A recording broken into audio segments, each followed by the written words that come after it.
PurpleSpace Confident Conversations, hosted by Kate Nash, OBE, with guest Michelle Irving, founder and CEO of Career and Chronic Illness. I first met Michelle on LinkedIn. It's a great place to meet fellow travellers. I was immediately struck by her ability to offer practical ways by which we can manage chronic illness while simultaneously navigating our careers.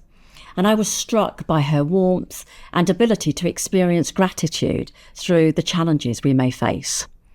Michelle, as her website hints at, really is a true pioneer in the chronic illness space. She runs her own consultancy and mentors incredible women around the world, teaching individuals how to create a life filled with love, meaningful work, and deep personal power. She tells how she is driven by a mission to de-shame and transform conversations around illness. In our conversation, you'll hear her thoughts about how inner confidence relates to our capacity to stay deeply connected to what we are thinking, feeling, and the actions we want to take. Michelle speaks powerfully about her life before and after chronic illness. She started her working life in financial services straight after school, returning to university to study philosophy. She then moves into the civil service in Australia and works in a vibrant environment before she then becomes chronically ill.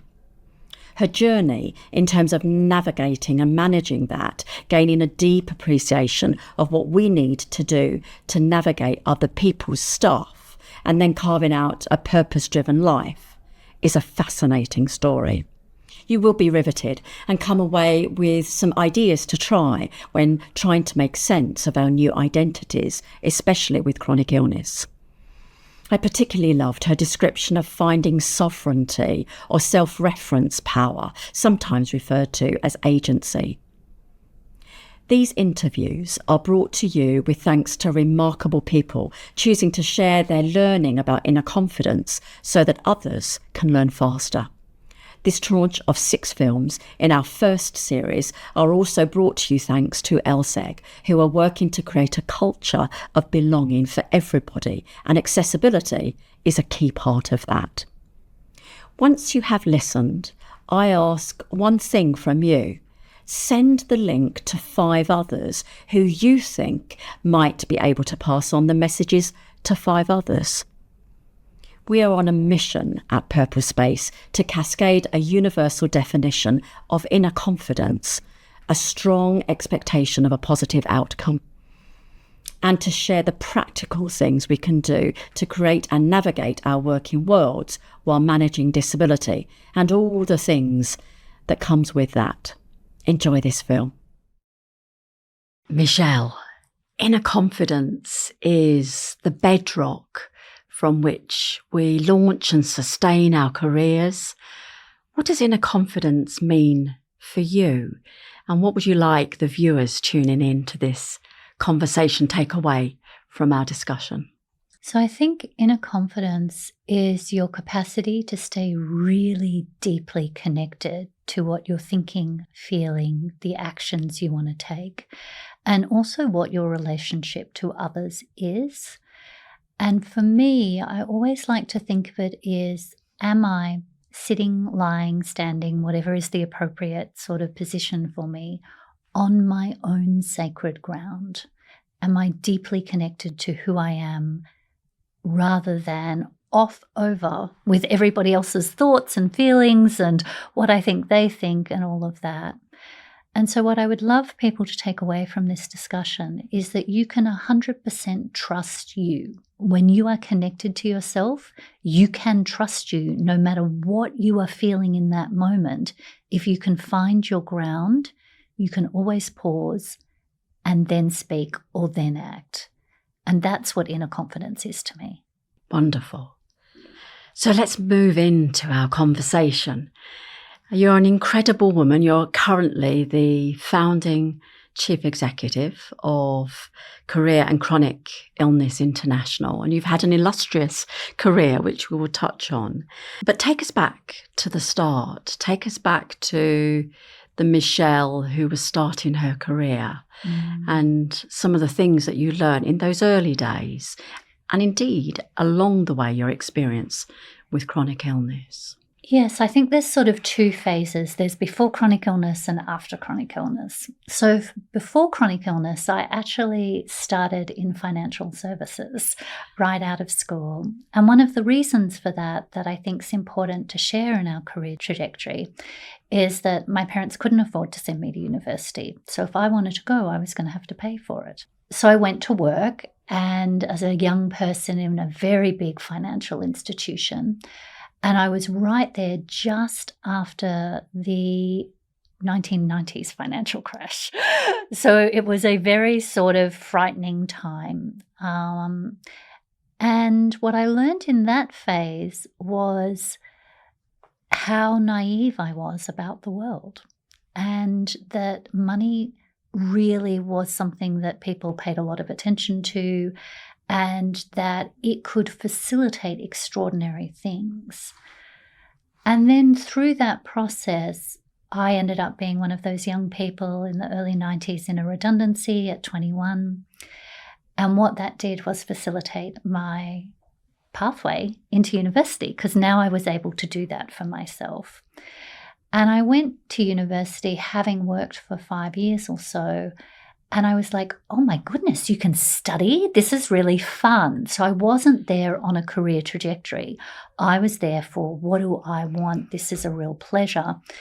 And out of that process, I chose to study philosophy. And I did that because I was just fascinated with wisdom, and I was really interested in how people managed their inner world and what we did about power internally.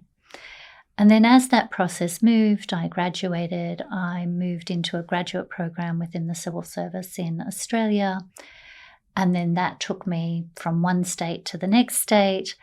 And I landed in what to me was the pinnacle of my career in my early 30s, where I was working for the Department of Premier and Cabinet, which for audiences, I guess, in the Westminster system, it would be the Prime Ministers, but at a state level. And I was having the time of my life. Like, I was dressing, the work was really interesting. It was all social policy. I did everything from bioethics to human services to aged care to education. It was a vibrant, vibrant environment. And then, out of my vanity, I asked my local general practitioner about the dark circles under my eyes that at 33, 34, makeup would not cover. No matter what I did, I was like, what is this? Is there anything you've got? Like, is there an antibiotic? Like, what is it? And that started a diagnosis process that fortunately saved my life fairly early on one level, but absolutely changed the course of my experience of life. Tell us more. Move us through those moments, those early months, early years, and how did it change your thinking about what next for you work-wise? The first thing is that I transitioned into another job to give myself a bit more flexibility. And in doing so, I had no idea what was going to happen. So I started off on this diagnosis process that took quite a long period of time. I had genetic testing. They kept getting these sort of, no, it's not this, no, it's not that. And I'm like, it's just dark circles. Like, it's not a big deal. But in fact, it was a big deal. What we were actually doing, which I didn't realize in the diagnosis process, is we were eliminating things. And it came down to a diagnosis of an autoimmune condition affecting my liver. And that's what the dark circles were. It was a very, very early sign. The issue was, as a young person, I was, walking to and from the office 30 minutes door to door. I was going to yoga regularly. I was doing hip hop dance classes because that was a phase that was happening at that time. And I felt robustly well. And then they started me on medication. And then I slept 18 hours a day. And that was it. Like, I couldn't get up. I could basically shower, hop on public transport, and by the time I got to the office, I was beyond exhausted and had to go straight home again. So it was a very confusing experience. And one of the differences, I think, in my personal story is that the liver, you don't actually feel well until it's way too late usually. But because I was diagnosed so early, the contrast was I was well off treatment, super well, and on treatment, I was just beyond exhausted. So all of that had a huge impact when thinking about work because I couldn't do it and people were empathetic, but I just didn't fit the identity of who I was and the job that I had taken. And I thought maybe this is going to get better, we'll try a month or two, and it just kept going. So then I had to make some other decisions by the time I really had to reconcile that this is what life was like with that treatment. What did that do to your own feelings about your career trajectory? So I felt that I had worked really, really hard to get to where I was at. I felt extremely vulnerable and I was very frightened because part of that diagnosis was that this was a life-threatening condition and that without treatment I would have 5 years. And so it was a very heavy load.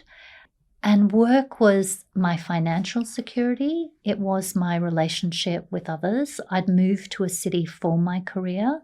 So all of my networks and light friendships, I would say, were there. I hadn't been established there very long.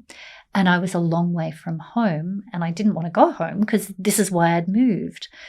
So it was a time of confusion.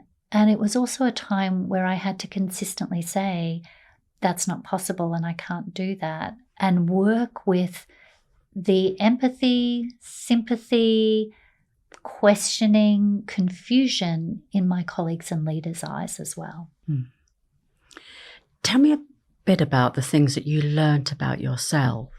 I think particularly in terms of building confidence and resilience and moving through that experience. And also, what did you learn about others, their capacity to receive information that may leave them with some uncertainty as to what you could or could not deliver at work? Yes, and I think the thing about this arc is that it went on for quite a long period of time. This went on for 4 or 5 years. So you're still working at this stage? I was still working, but there was a lot of negotiation. We would try different drugs, different treatment. So you would do 3 months of that and then you would have the same experience until I made the decision that this was absolutely intolerable for me. It was incredibly hard to reconcile that without taking the treatment, I could just almost instantly feel a lot better because my immune system wasn't being suppressed and my body wasn't filled with steroids. So I actually really leaned on my philosophical training and I was like, okay, this is life. What quality of life do I want? And I also leaned into what is the good death? And that's where I was internally. And my quality of life was, I want to do things in this world. I want to be connected with others and I want to express the talents and gifts and resources that I have. It also required me to find what I would really call a backbone because it was no longer possible to prioritize some people-pleasing habits or the fear of other people's opinions over the health choices. It just was no longer possible to do that because I didn't have the bandwidth. I also found that I was incredibly vulnerable at work and I'm wrestling with this internal world and then everybody else is going on with their life, with their mortgages, with their kids. And that just wasn't the life I was having. I was wrestling with what's the good life? What's the good death? What do I want to do with my life? And so I think others have always found me, I have a deep nature and I'm always interested in the big questions and I'm interested in doing work that is enjoyable. I don't see any other reason to be here if we're not going to do things that feel uplifting and joyous and connecting. And because I'd had that very early part of my career where I'd gone immediately from school to work, And then I was able to study. I knew life could take these twists and turns and be very different. So the way that I worked with other people's reactions was I started to orientate back to myself and what was important for me, and then start to speak from that internal dialogue externally, rather than trying to work out what they needed, because what they needed was actually less practical than what I needed, because they didn't have all the information. What they actually needed was my information about my capacity. And that would enable us to have a very strong and pragmatic conversation. And in the end, I had to work that out. That is just the way it is. I had to work out what my capacity was. It's a story, of course, we hear again and again from those individuals who acquire chronic illness through the course, particularly of their working life, when they have to renegotiate how they deliver their work and indeed how much of their work they deliver. So tell us how you went on to subsequently found this remarkable organisation that you're heading up. What was the story for you to get to that point? So this was the most unexpected pathway and twist and turn of life. And it came out of the deepest, most difficult experiences of my life. So in this trajectory, because I'm now 53, so this is a very long arc that I've been traveling with chronic conditions, I ended up in a place where there was a moment where a new drug came out. I had a new clinician. At this point, I was just being monitored. And there was a moment where they did a biopsy of my liver. I went into the hospital, just from work, off for the day, in the afternoon, popped over to the clinic, got sat down by my clinician, and he looked at me and said, "You do not leave hospital today without treatment. It starts today." And I was like, ooh, okay, he's very, very serious. And I had in my head made an agreement with that clinician that the day he said I take treatment, that I would. And that's how we had navigated this experience I was having. So I phoned work, obviously in shock, but also reconciling, okay, what are the next steps? And said, I don't know when I'll be back. This is the advice I've got. And that's all I know at this point in time. And I knew the treatment would be difficult. It's also the case that at that time, I also knew that some of the treatments that they would give me had a significant mental health component, and that I said to him, I will not take that drug without a psychiatrist consult, because that drug has a significant impact on my mental health. And he had a psychiatrist in the public hospital to me within 45 minutes. And I then was like, oh, he's really serious. So I really don't leave today without treatment. And so making that phone call to the office was one of shock. There was nothing to say. That was it. We were done. I didn't know what was going to happen when I'd be back. I was deeply financially concerned because I had no idea how finances were going to flow. And I caught the bus back from the hospital to my apartment. So I was scared about my health. I was scared about my drug treatment, which was very serious. And I had to then arrange to stay with other people because I couldn't be on my own with the medication. And I was afraid financially. And one of the things that happens with work, which is so magical and we don't talk about often enough, that is that we make these incredible relationships with other people. And in one of the earlier stages of my career, I had this incredible public service mentor, and he had overseen and really guided my career into these incredible jobs.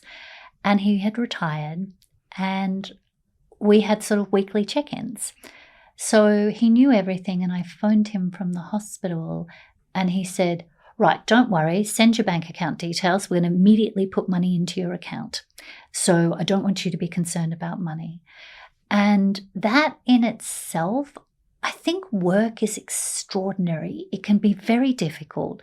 It can be filled with robust conflict. And it's also the place where we spend a lot of time, we make a lot of connection, And the truth is, some of those connections are lifelong friendships and supports. And we don't talk about that enough because we're basically incubating ourselves for personal growth in the middle of our work.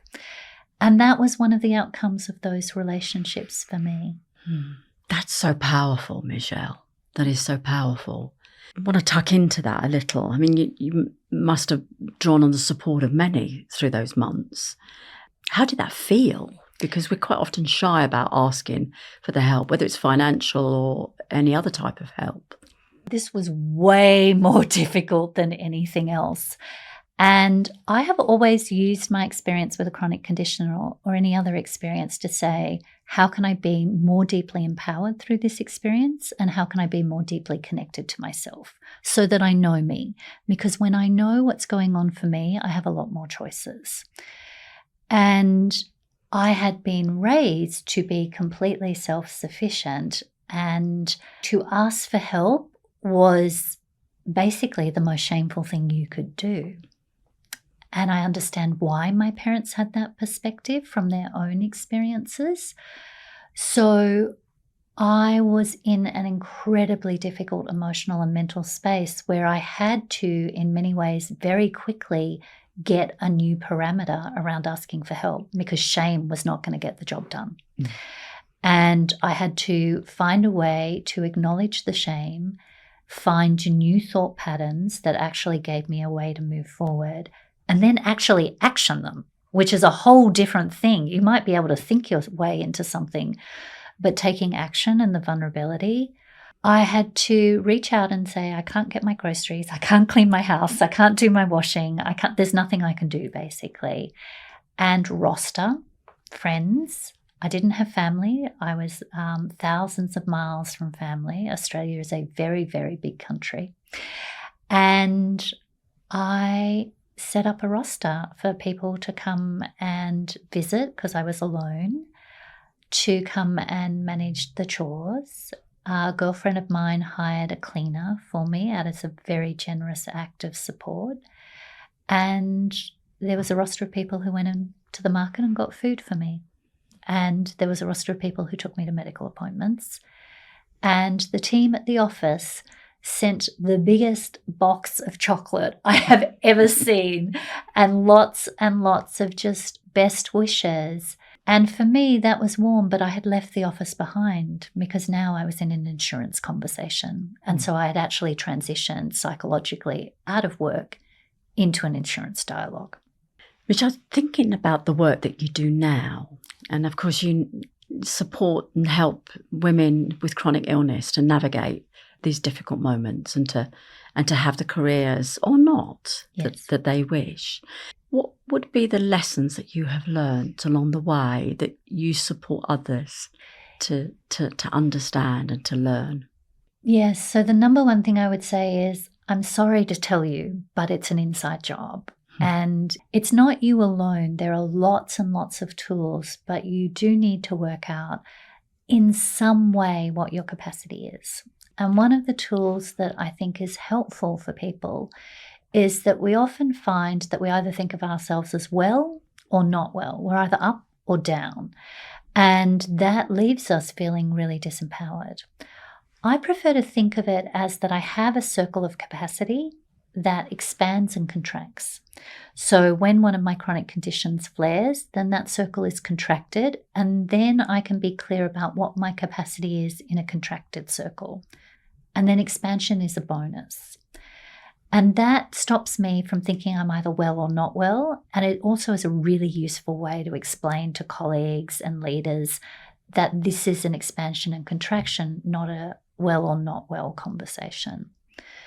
The other thing that I had to work out is that we have a really rubbish story about illness, and it comes with this thing of if you're unwell, you should get well, which doesn't work with chronic conditions. So I kept thinking I was going to get well and waiting for when I would be well, and I did myself a disservice. I didn't know that if I'd actually thought about this as a disability or dynamic disability, I would have given myself a lot more space and I would have utilised a whole lot more organisational support than carrying it all on my shoulders and trying to mentally push myself through to get well. And so I always encourage people to actually think about, where does this fit in terms of a disability policy at the organisational level? The third thing about that narrative is that I needed to work out how to have healthy professional boundaries. Because in the early stages, I was like in the vulnerability and sort of, explaining everything all on the table. And that was making me way more vulnerable. Nobody needed that level of information, but I was trying to tell them all the things I was doing to try and get well, to prove that I was trying to get well. And so I had to stop that behavior. It wasn't good for me. It wasn't good for work. What I needed to do was be very clear about capacity and that I was following medical advice. And so that is what I shifted my language to, is this is the medical advice and I'm following that advice and this is my capacity. And what that did was depersonalize it from me trying to have this relationship with everybody else about me to the actual appropriate relationship, which was, I really am following medical advice. And when they say take this treatment, I take the treatment. And when they say, no, that's too much, I follow that. And that served me so much better. It took a long time for me to work this out for myself, which is why I'm so thrilled to share this with people and to really mentor people through this process, as well as do this in groups in organisations so that we have a safe container to talk about all the things that nobody else knows about that you're actually trying to manage at work.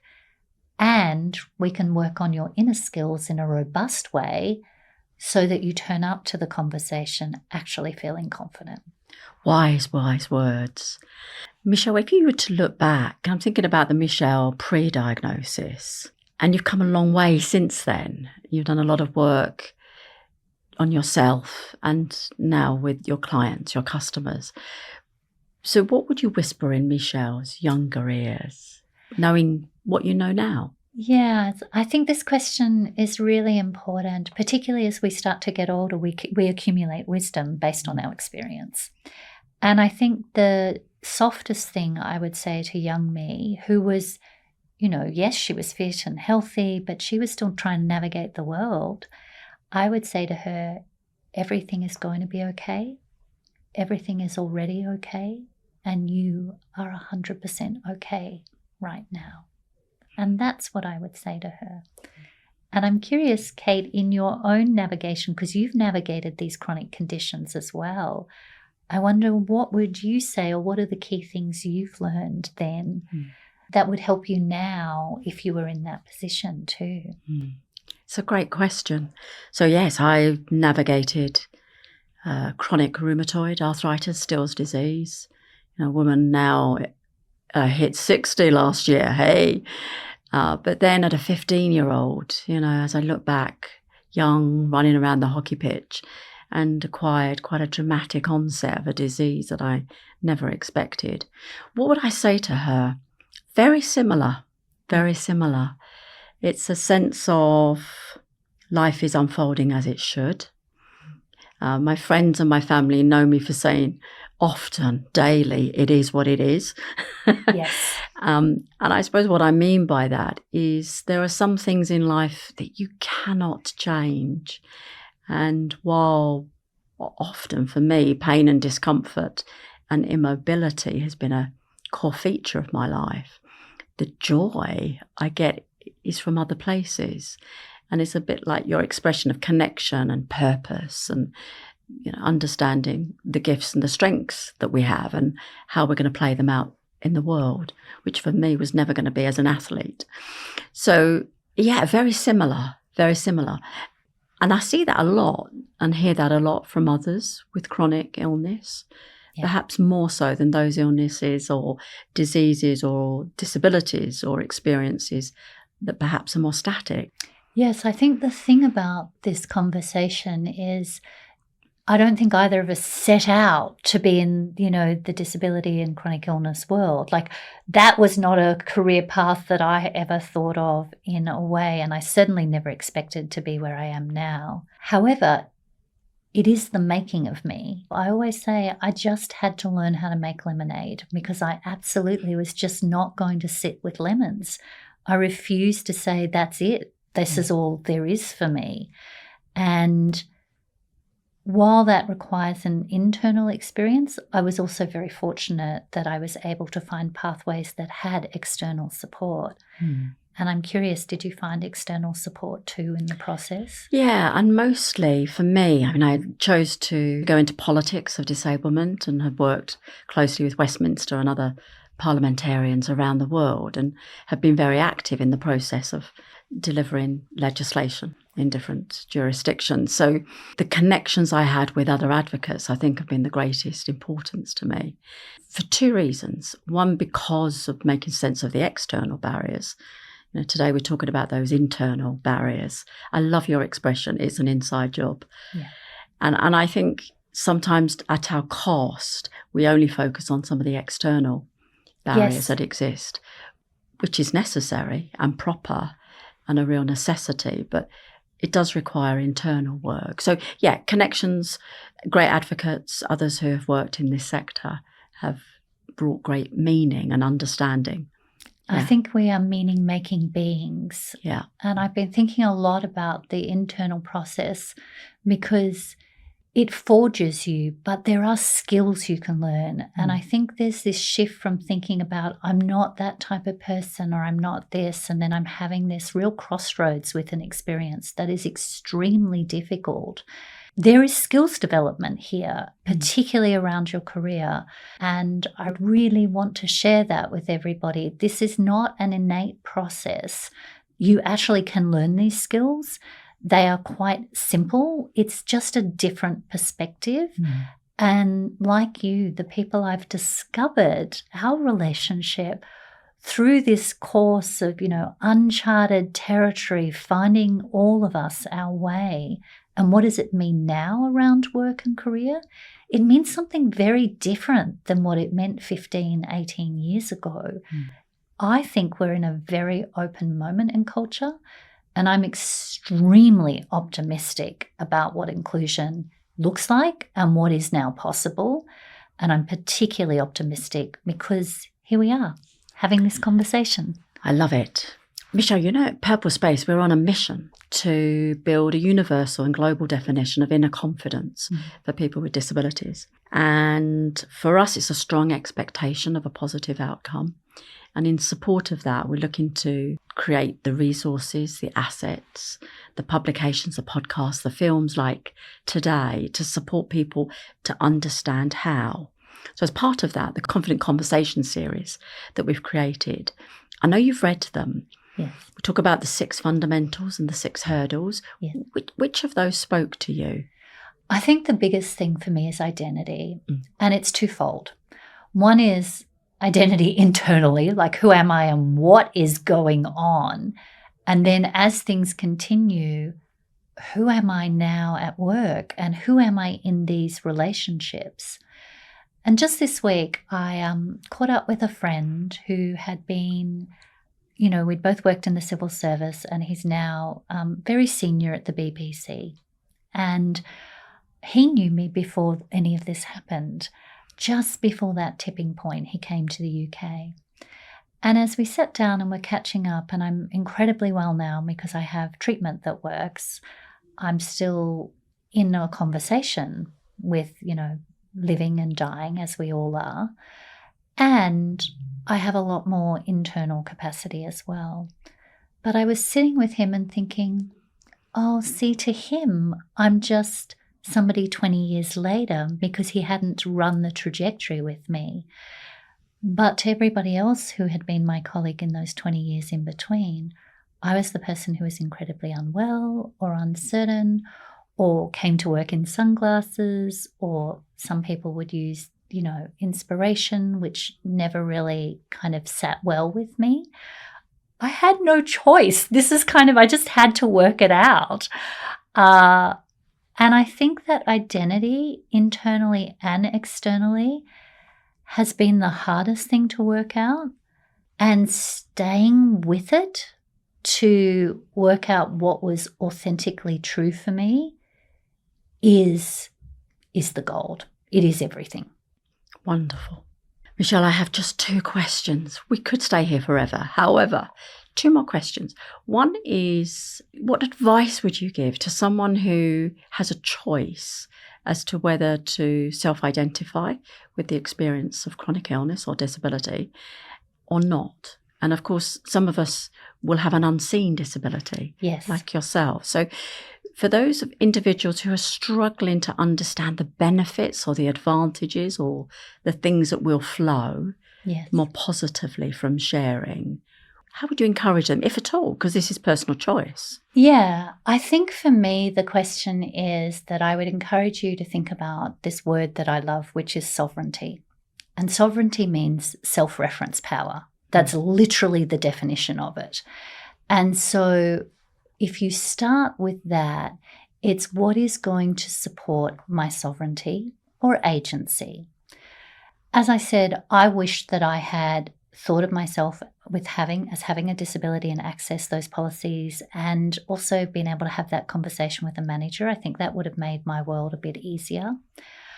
I identify as myself. I definitely identify with chronic illness, but it's something that I've, just could not stand the definition of or the conversation about 20 years ago. But because it's become my work, I'm in love with it. And I'm in love with it because I spend my day with bright, savvy, creative, intelligent people who are really finding their way through something with deep stamina and are usually filled with love and joy and laughter amongst the tears and the sorrow. And so that's what chronic illness means to me. It means that kind of world. So I think for anybody struggling with the conversation internally, I think with identity, it's start with agency and self first, and then look at what's an appropriate pathway for you that is most supportive for you. Wonderful. So our last question, and we have a tradition where we ask the previous interviewee to jot down a question for the next interviewee. So your question is, when is the best time to start a confident conversation? I think the best time to start a confident conversation is when you've practiced it with somebody else who's an ally, and when you've grounded and settled yourself a little about, why am I having this conversation?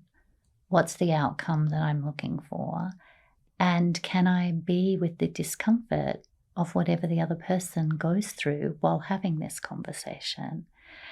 And I think when you can find your way through some of those answers first and you can test it with somebody, then have it with somebody else. But start with your allies and your network and your peer support, or a good mentor or a psychotherapist. Whoever is the right person for you to test with, start there.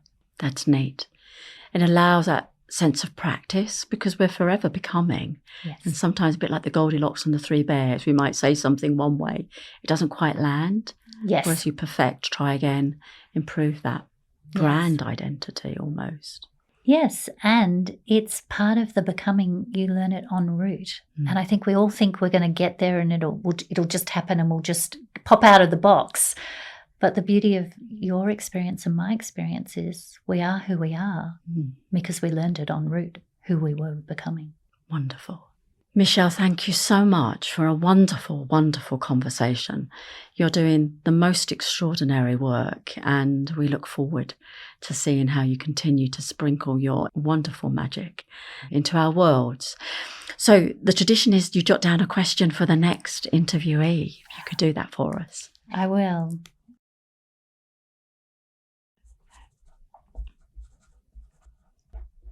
I'll have to translate it for you. Michelle, thank you. Thank you so much, Kate. PurpleSpace is on a mission to cascade a universal definition of inner confidence for employees with disabilities.